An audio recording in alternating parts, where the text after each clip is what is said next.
You are standing in the middle of the ocean. There is no land, no landmark, no horizon you recognise. The stars above you are rotating slowly, and the water beneath your feet is moving in patterns you can feel but not see.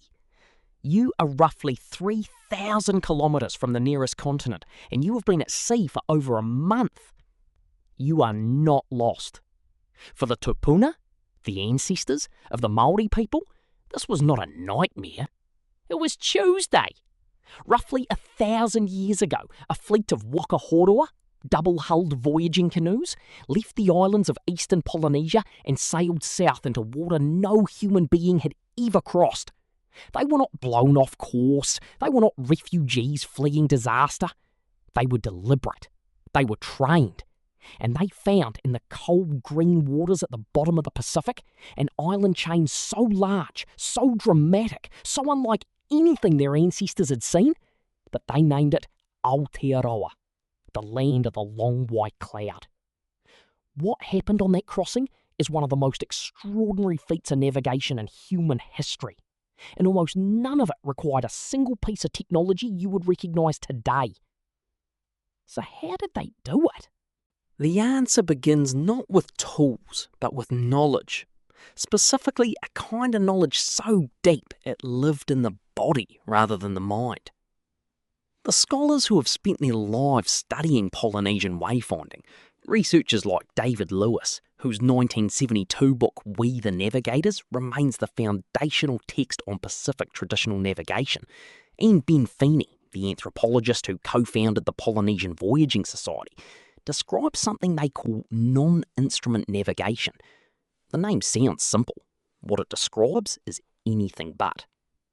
A trained Polynesian navigator, called a tohunga whakatere Waka, a master of canoe steering, did not consult a map. There were no maps. He held the map inside his body.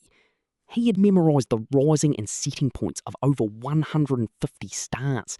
He knew which stars rose directly above which islands. He understood that the star Rehua, what Western astronomers call Antares, rises in the east and can be used to hold a course south. He knew the star Atutahi, which we call Canopus, never sets below the horizon in the southern hemisphere and can always be trusted as a fixed point.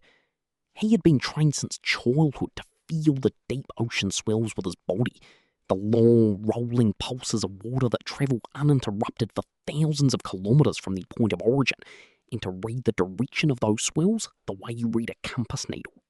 This knowledge was not written down. It was transmitted orally in sacred chants through years of apprenticeship on the open ocean.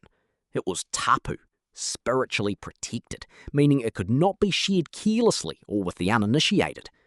The navigator's art was considered a gift from Tangaroa, the atua, the god of the sea, and treating it lightly was not merely disrespectful, it was dangerous. So let's reconstruct the crossing. Your Waka Hourua is about 20 metres long and perhaps 3 metres wide, with 2 hulls lashed together by a platform of woven flax. It carries somewhere between 30 and 60 people, men, women, children, elders, along with dogs, rats, seeds, seedlings, kumara roots wrapped carefully to keep them alive, and the tools needed to build an entirely new society on whatever land you reach.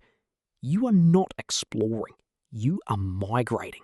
You are carrying your world with you. The departure has been planned for months. The tonga whakatere Waka has been watching the sky and the sea, waiting for the right window of wind. He knows that the prevailing winds in the mid-Pacific blow from the east against the direction of travel, so the crossing will likely take advantage of seasonal westerly reversals, the windows of wind that briefly push from the west and allow a canoe to run downwind. Ben Finney's experiments with the reconstructed Waka Hokalea, which successfully sailed from Hawaii to Tahiti and back in the 1970s without instruments, confirmed that these wind windows were real and navigable. You leave at dawn. The stars have already told the tohunga where south is. He does not look at them for long. Once the canoe is moving, he shifts his attention to the ocean swells. The deep ocean is a library, if you know how to read it. Long swells generated by storms thousands of kilometres away, travel in straight lines for weeks without interruption. A trained navigator can feel their direction by sitting at the back of the hull and sensing which way the water lifts and drops beneath them. By holding a consistent angle to a known swell direction, he can maintain a course even when the stars are hidden by cloud, even in the dark, even in the rain. He also watches for signs of land he cannot yet see. When you are still days away from Aotearoa, perhaps 300 kilometres out, the world around you begins to change. Certain birds appear. The kōtuku, the white heron, was known to fly out to sea to feed and return to land each evening. Frigate birds, which never sleep on the water, meant land was within their reach. The colour of the water shifts subtly as it shallows. Clouds behave differently when they form over mountains. They flatten and stack in ways that cloud over open ocean does not. The tohunga has been trained to read all of it.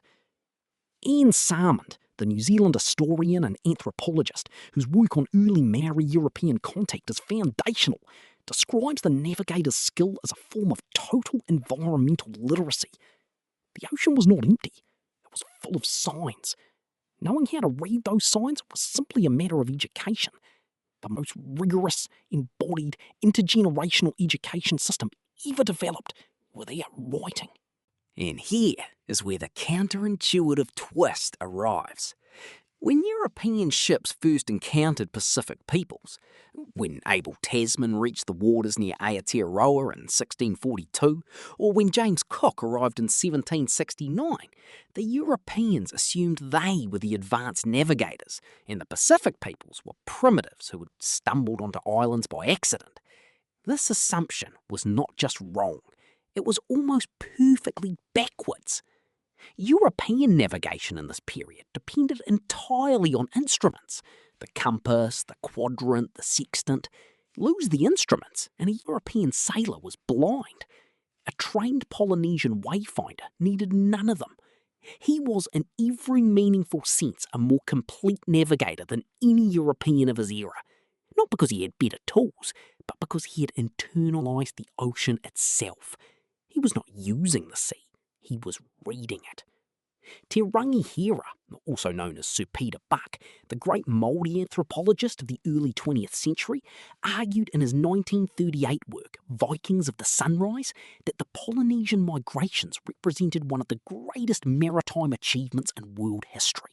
He meant it literally. He had surveyed the distances involved, the technologies available, and the regularity and precision with which islands were found and settled, and concluded that the Pacific navigators surpassed in their own terms anything the Norse, the Phoenicians, or the Portuguese had accomplished. Most modern scholars agree. The Wairau Bar site in the northern South Island of Aotearoa, one of the earliest confirmed Māori settlement sites, dating to around 1280 CE, tells a story in its archaeology. The people buried there had high-quality adzes made from stone quarried in the Cook Islands.